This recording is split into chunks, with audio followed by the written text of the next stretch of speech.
to worship. Here I am to bow down.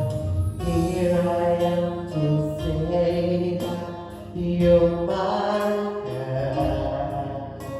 You're all together lovely. You're all together worthy. You're all together wonderful to me. Here I am to worship. Here I am to bow down. Here I am to say that you're my Lord. All together lovely, all together worthy, all together wonderful to me. Here I am to worship. Here I am to bow down. Here I am to say my God. All together lovely, all together worthy, all together wonderful.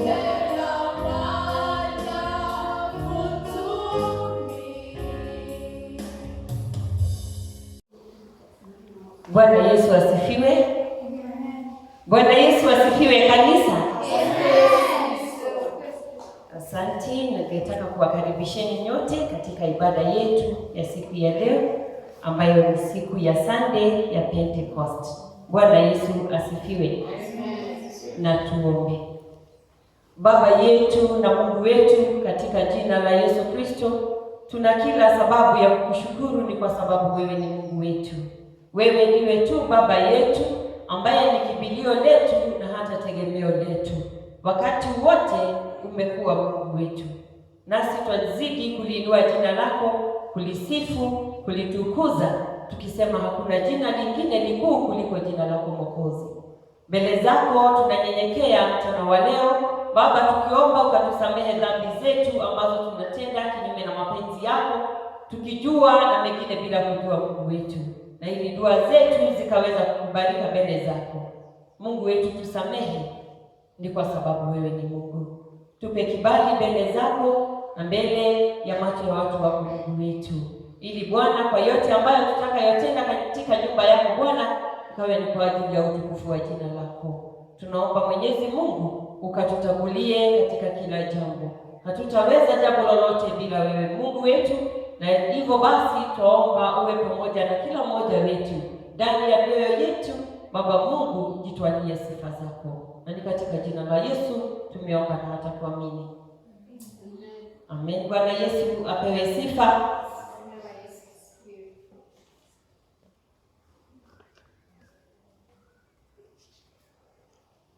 Msirarue mavazi yenu kuonesha huzuni, bali mrudieni Bwana kwa moyo wa toba. Mrudieni Mwenyezi Mungu, Mungu wenu. Hiyo ni kulingana na Yoeli 2:13. Nafsi yangu yatamani mno maskani ya Mwenyezi Mungu. Moyo na mwili wangu wote wamshangilia Mungu aliye hai. Hiyo ni Zaburi 84:2.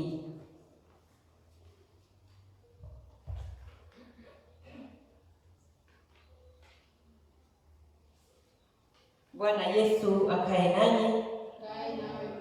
Tumekusanyika hapa kwa nguvu za Roho Mtakatifu tulisifu jina takatifu la Bwana Yesu na kusikia neno lake.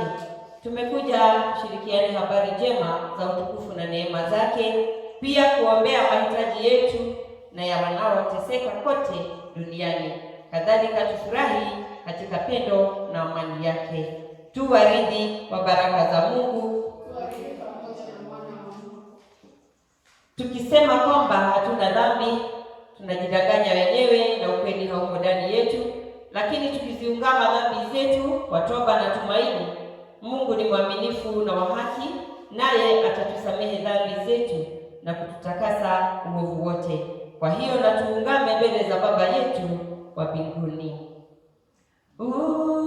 Usinipite Mwokozi, unisikie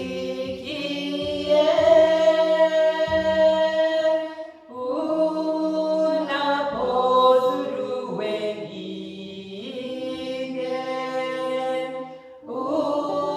usinipite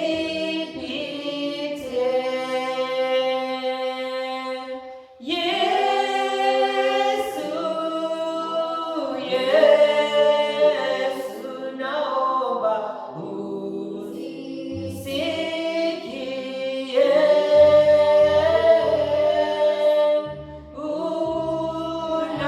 unapozuru wengine, usinipite.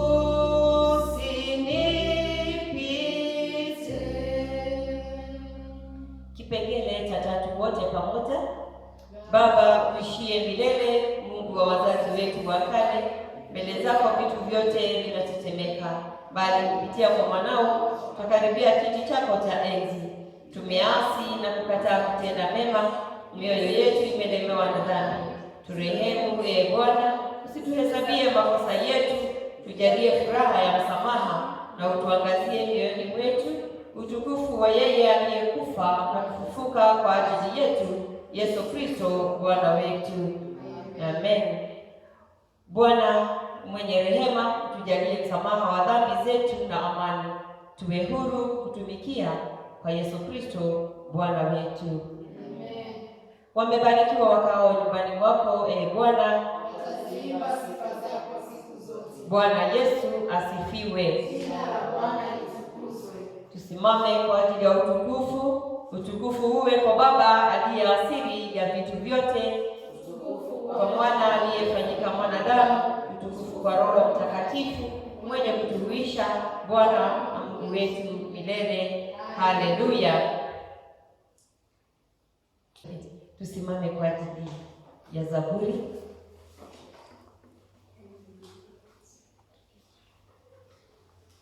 Zaburi yetu ya siku ni Zaburi 87. Zaburi 87.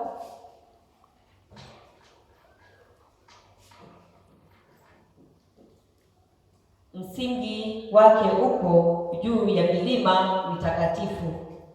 Bwana ayapenda malango ya Sayuni kuliko maskani zote za Yakobo. Umetajwa kwa mambo matukufu, mji wa Mungu. Nitataja Rahabu na Babeli miongoni mwao wanaonijua. Tazama, Filisti na Tiro na Kushi, huyu alizaliwa humo. Na mitarafu Sayuni itasemwa, huyu na huyu alizaliwa humo, na yeye aliye juu ataufanya imara. Bwana atahesabu awaandikapo mataifa, huyu alizaliwa humo. Waibao na wachezao na waseme, visima vyangu vyote vimo mwako. Utukufu una Baba na Mwana na Roho Mtakatifu, ulivyokuwa mwanzo, ulivyo sasa na hata milele ni hivyo. Amen. Tuketi tuweze kusomewa somo letu la kwanza. Our first reading comes from the book of Genesis, chapter 11, verse 1 to 9. I repeat, Genesis chapter 11, verse 1 to 9.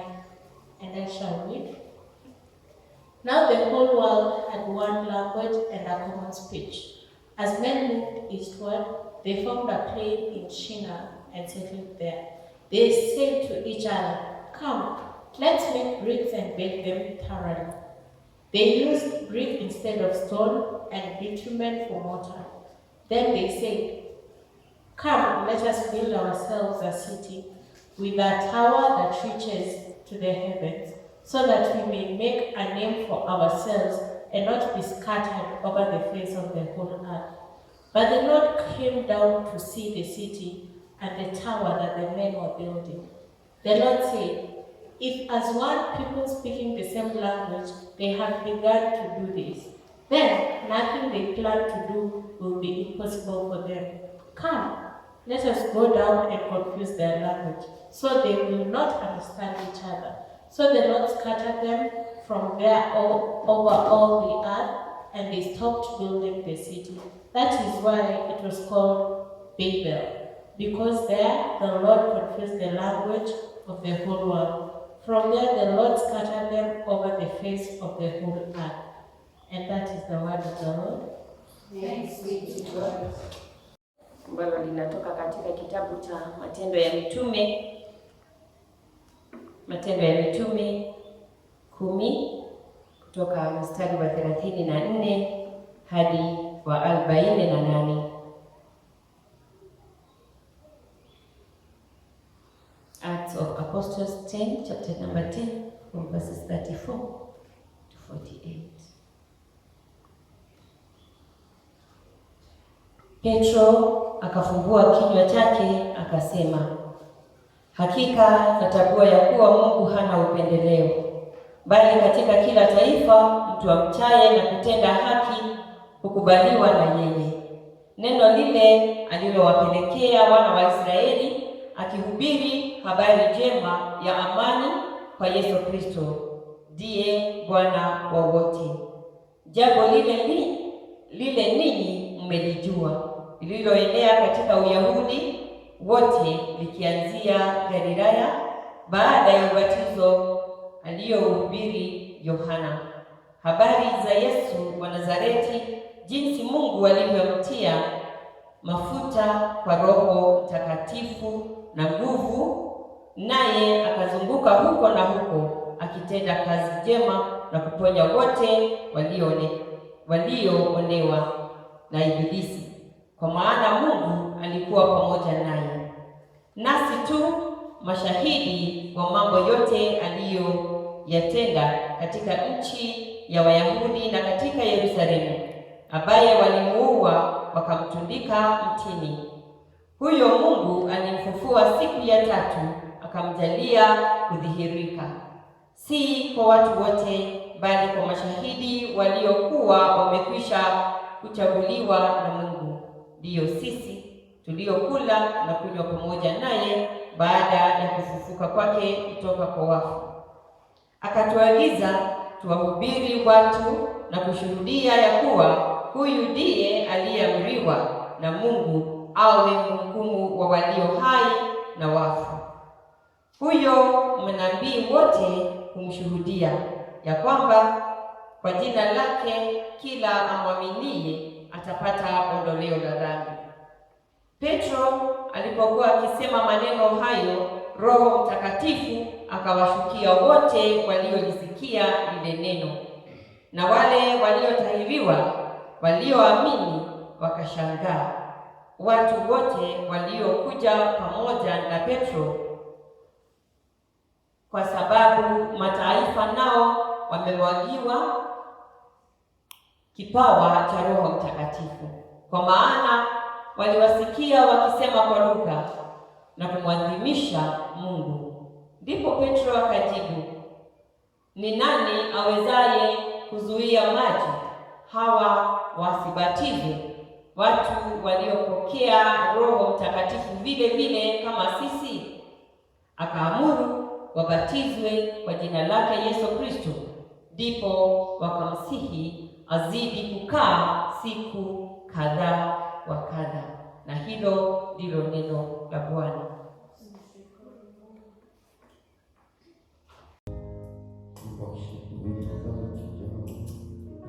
You are the Son of the Man.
Praise the Lord, brothers and sisters. This is a great Sunday. This is a Pentecost Sunday. And I want us just to reflect upon the Pentecost of the church where the Spirit of God comes upon believers to empower them for the work of ministry. What is Pentecost? Pentecost is an act of God in equipping His church with the power of the Holy Spirit so that He will be glorified among all nations. My brothers and sisters, you are empowered to go and propagate the gospel of our Lord Jesus Christ all over the world. You are given an opportunity to serve Him, not only in Rongai, not only in Kajiado, not only in Kenya, but all over the world. That is the power of the Holy Spirit, giving us power to propagate the gospel of our Lord Jesus Christ to all nations. This is a missionary goal, to give us power for mission, to go and evangelize Christ to all the people of the world. The earth will be filled with the knowledge and the glory of the Lord as the waters cover the sea. This one is in Habakkuk chapter number 2, verse 14. That the earth will be filled with the knowledge of God. Why?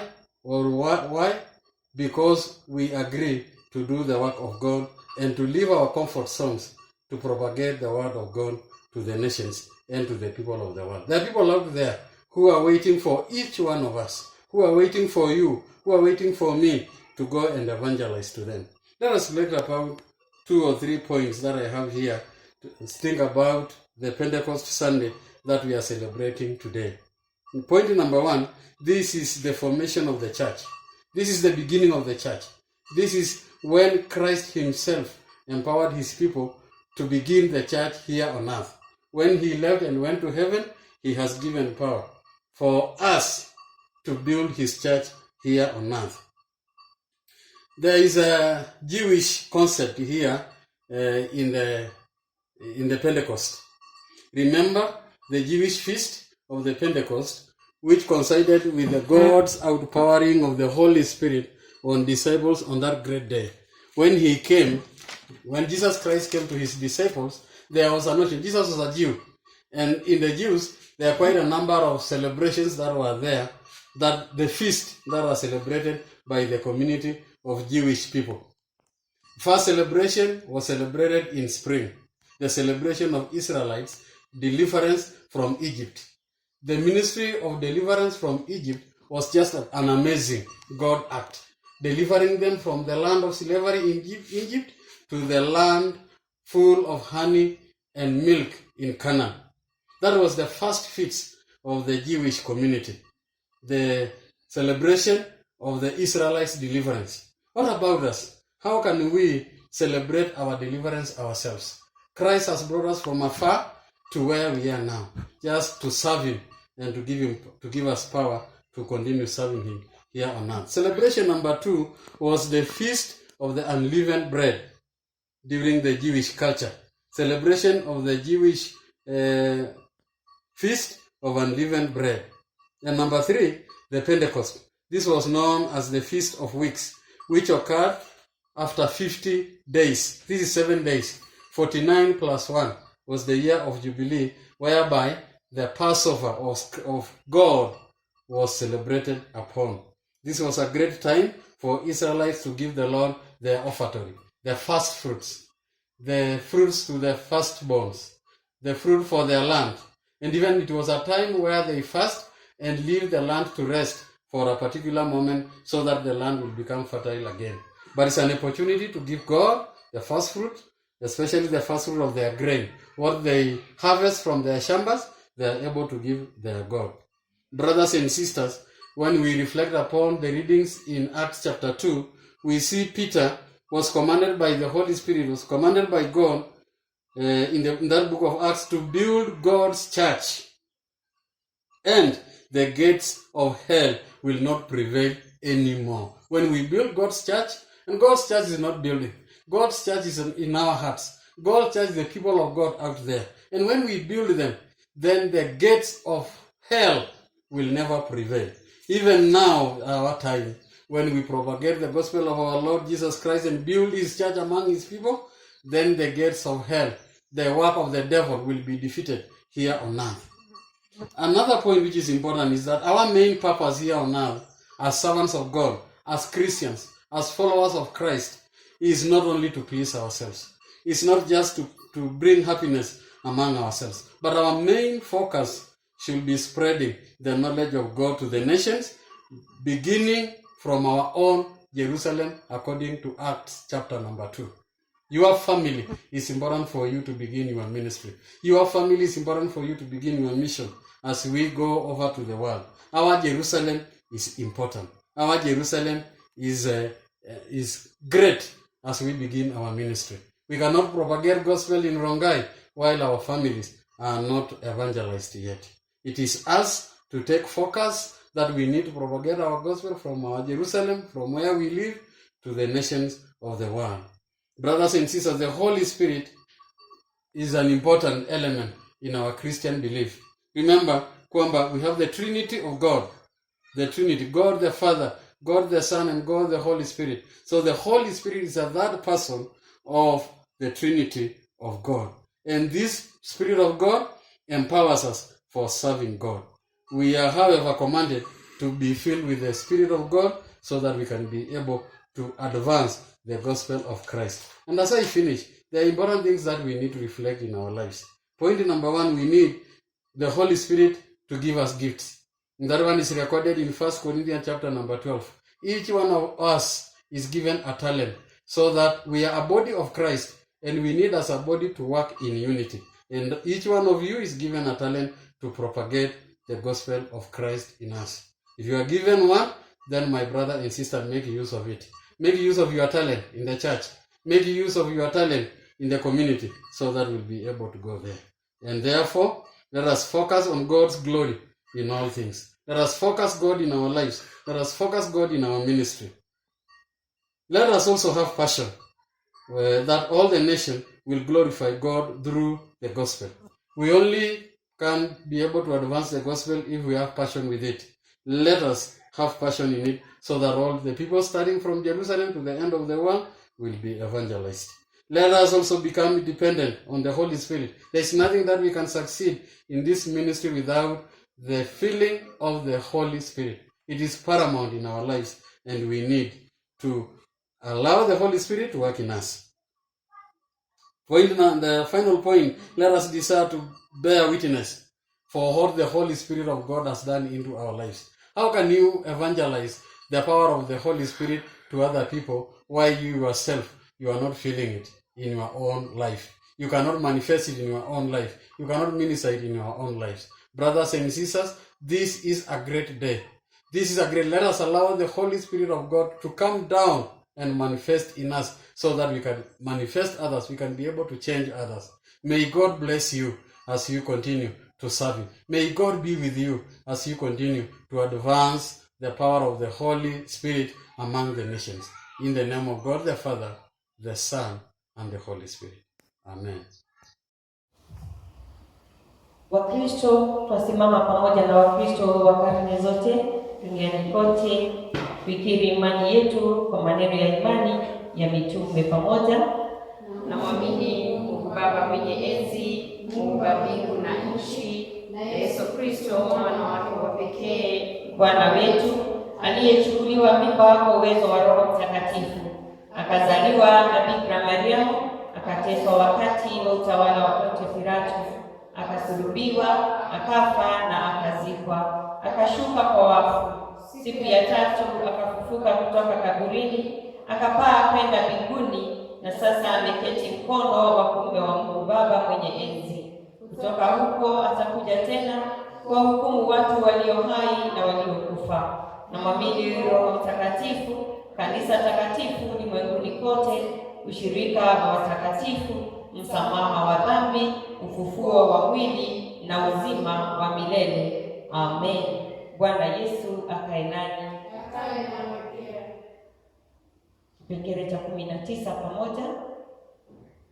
Ombeni nanyi mtapewa, tafuteni nanyi mtapata, bisheni nanyi mtafunguliwa. Haleluya, haleluya. Kwa ujasiri tuombe kama alivyofundisha Mwokozi wetu. Baba yetu uliye mbinguni, jina lako litukuzwe, ufalme wako uje, utakalo lifanyike duniani kama mbinguni. Utupe leo chakula chetu cha kila siku, utusamehe makosa yetu Kama nasi tunavyowasamehe waliotukosea, usitutie katika majaribu, lakini utuokoe na yule mwovu, kwa kuwa ufalme ni wako na utukufu sasa na hata milele. Amen. Tuombe kwa ajili ya taifa letu. Mungu mwenye enzi, uyatawalaye mataifa yote na kuyaamilisha kama utakavyo, tunakuomba ubariki na kumwongoza rais wetu na viongozi wa taifa letu, ili siku zote watumie mamlaka ulivyowakabidhi kwa ajili ya kuleta amani duniani na kwa faida, heshima na ustawi wa taifa letu na kwa wema wa kanisa lako takatifu. Tuomba haya kwa Yesu Kristo Bwana wetu. Amen. Tuombe kwa ajili ya kanisa. Mungu mwenye enzi, uishie milele, ambaye kwako pekee nguvu zote zatoka, uwape roho ya neema na uzima maaskofu wetu na makasisi na mashemazi na watu wote waliokabidhiwa mamlaka. Uwamiminie baraka yako kama umande, ili wakupendeze kwa kweli, haswa wakati huu tunapolia kwa ajili ya ugonjwa wa COVID-19. Mungu wetu, tunaomba neema zako, tuomba rehema zako juu ya watu wako Bwana, ukaweza kutulinda, ili Bwana siku zote tukaweze kuwa pamoja nawe kwa Yesu Kristo Bwana wetu. Amen. Tutaunganisha maombi yetu kwa ombi la sala ya Kristo Mtakatifu, kipengele cha 29, wote pamoja. Mungu mwenye enzi, uliyetupa neema wakati huu, tushirikiane kukuletea maombi yetu kwa moyo mmoja. Umeahidi ya kwamba watu wawili au watatu wakusanyikapo katika jina lako, utawapa mahitaji yao. Uyatimize sasa, Bwana, maombi ya watumishi wako kwa jinsi itakavyotufaa, ukitujalia tujue kweli yako katika ulimwengu huu na uzima wa milele katika zamani zijazo, kwa Kristo Bwana wetu. Amen. Blessings of God, the Father, the Son, and the Holy Spirit be with you and be your portion today and forevermore. Amen. Holy Spirit, reign.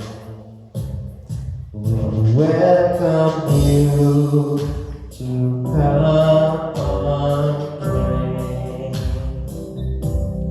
Come and reign. Holy Spirit, reign.